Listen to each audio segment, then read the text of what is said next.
Сәлем достар, бүгін біз лағман сорпа жасайтын боламыз. Кешкі асқа өте дәмді, керемет болып шығады. Етімізді турап болған соң пиязымызды тураймыз және сәбіз қосатын боламыз. Сәбізімізді 4 бұрышты етіп турап аламыз.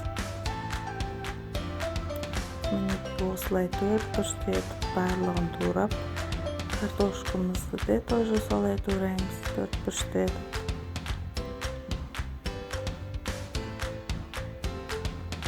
Барлығын турап болған соң, мінекей барлығын турап болдым мен.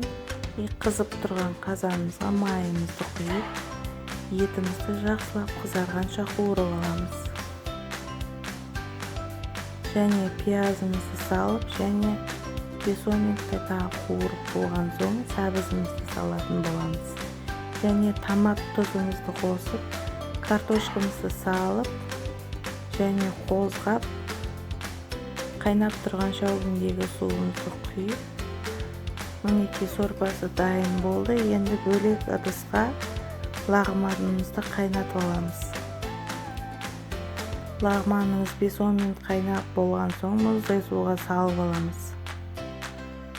Мұздай суға салып алсаңыздар, лағмандарыңыз өте дәмді және шашырап тұратын болып шығады. Мұздай суға 5-10 минут тұрғызып болған соң